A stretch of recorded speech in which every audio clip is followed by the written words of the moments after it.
welcome back. This is Liyang. This is another stop of our supply chain tour. Hina battery manufacturing plant.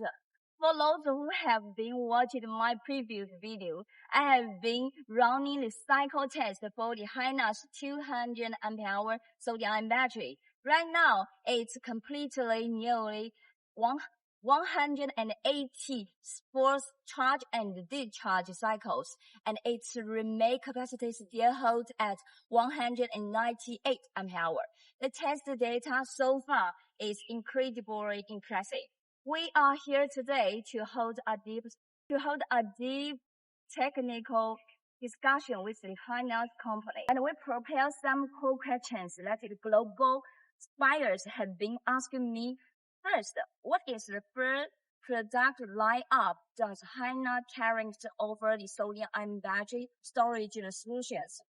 And everyone knows that the baseline energy density of the sodium-ion battery cell sits around 100 watt-hour per kilogram.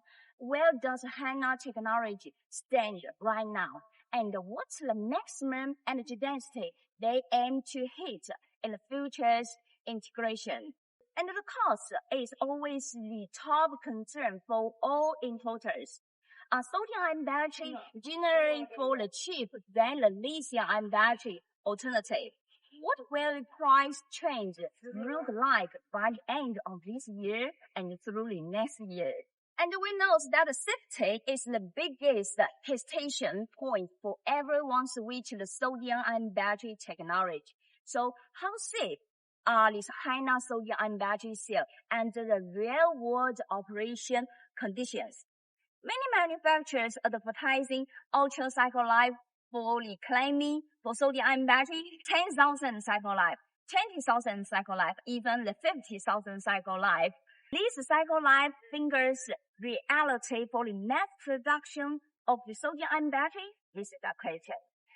When you read the industry reference materials, sodium-ion battery cells notably outstanding high discharge series performance, but most sodium-ion brands don't list impressive series specific on their specification. So, do sodium-ion battery truly outperform the NFPP cell in the discharge power capacity? And the final question that is, can Hina share the real-world large-scale commercial application cases of their sodium-ion battery cells that already developed globally? So we will bring all those critical questions straight into the Hina technology teams and get the authentic official answers. On my camera as we step inside the Hina factory with our deep dive in the videos.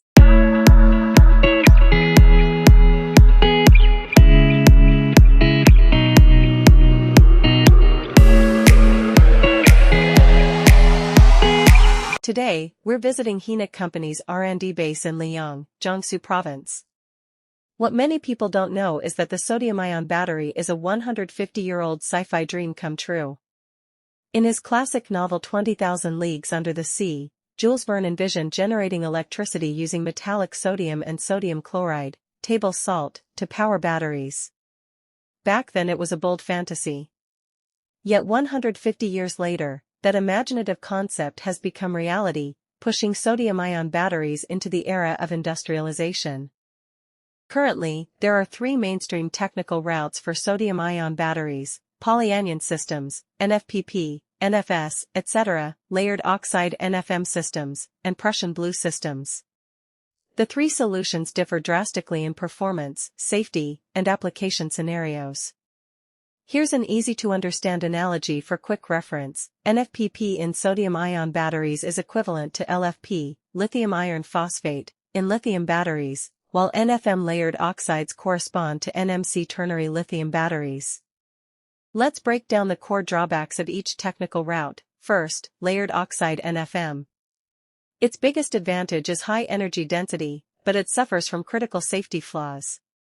China has officially implemented the national standard GB44265 for energy storage battery safety, and layered oxide sodium-ion batteries fail to pass this mandatory safety test due to high risks of fire and explosion. For this reason, Hina battery has fully shifted its R&D and production focus away from layered oxides to the NFPP polyanion route, a fully verified, safety-qualified solution tailored for energy storage scenarios. Second, the Prussian blue system, which is rarely adopted in the industry. Its core pain point is residual crystal water that cannot be completely removed during production. This defect severely shortens the battery's cycle life and compromises stability, making it unsuitable for large-scale commercialization. With the basic technical background covered, let's walk through the 7 most frequently asked questions from our on-site Q&A session. Q1. What are the core advantages of sodium-ion batteries? They have 2 standout strengths that outperform certain lithium battery solutions. First, superior safety with higher fault tolerance. Second, an ultra-wide operating temperature range. The batteries can work stably at -40 degrees Celsius, making them ideal for extreme cold environments, outdoor energy storage, and other harsh application scenarios. Q2. How safe exactly are NFPP sodium-ion batteries? First, no battery is 100% safe. All batteries are energy carriers, and safety is relative. Lower energy density generally means higher safety margins. That said, NFPP polyanion sodium-ion batteries have a higher thermal runaway temperature, higher ignition point, than traditional LFP lithium batteries, offering a much safer threshold. Rigorous tests prove that NFPP batteries do not catch fire or explode under thermal runaway and nail penetration tests, fully complying with the GB44265 energy storage safety standard.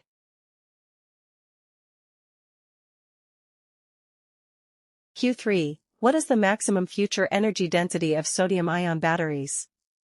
The current mass-produced 160 Ah sodium-ion battery delivers an energy density of 100 Wh/kg. Restricted by the inherent material properties, the theoretical energy density limit of the NFPP route is 129 Wh/kg. Its practical upper limit is therefore fixed at 110-120 Wh/kg, with no room for substantial improvement.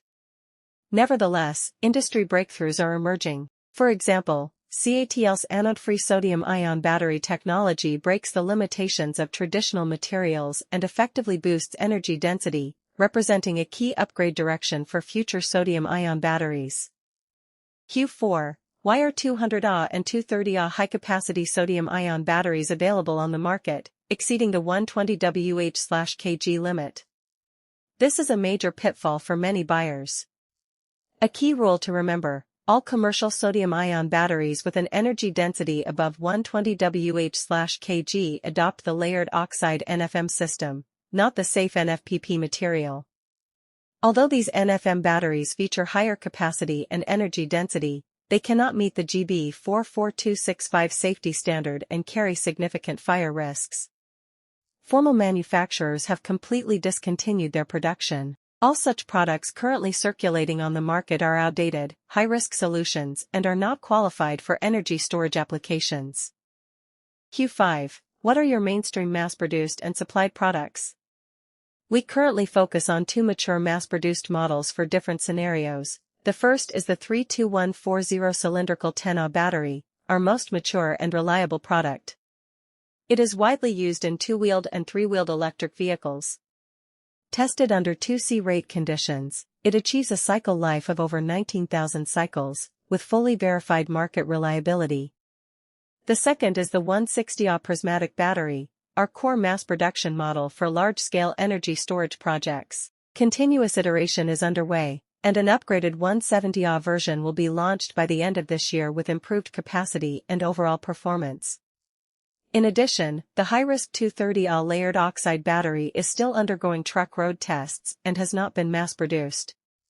It is expected to be officially launched next year exclusively for vehicle testing, not for energy storage use. Q6. Will sodium-ion battery prices drop? When will the cost inflection point arrive? Contrary to common misconceptions, raw materials for sodium-ion batteries are very affordable. Currently, both cathode and anode materials cost 30,000 renminbi per ton. High raw material costs are not the bottleneck here. The current high market price is mainly caused by immature industrialization and high manufacturing costs, as large-scale production effects have not yet taken shape. With the expansion of production lines and capacity release, industry forecasts show that sodium-ion battery costs are expected to drop to 0.45 RMB/Wh by 2027, matching or even undercutting mainstream lithium battery prices and unleashing huge cost-performance advantages. Q7. Are there any real-world commercialized projects using sodium-ion batteries? Yes, multiple mature commercial projects are already in operation. Covering energy storage, low-speed electric vehicles, and special power supply scenarios, sodium-ion battery technology has officially entered the stage of large-scale industrial implementation. To sum up, sodium-ion batteries are not empty hype. They are safe, low-temperature resistant, and cost-effective next-generation energy storage batteries. With continuous technological iteration and scaled mass production, they will be widely adopted in energy storage, low-speed mobility, and special power supply fields. If you want to see on-site footage of sodium-ion battery projects and in-depth cost comparison analysis, like and subscribe for more professional new energy insights.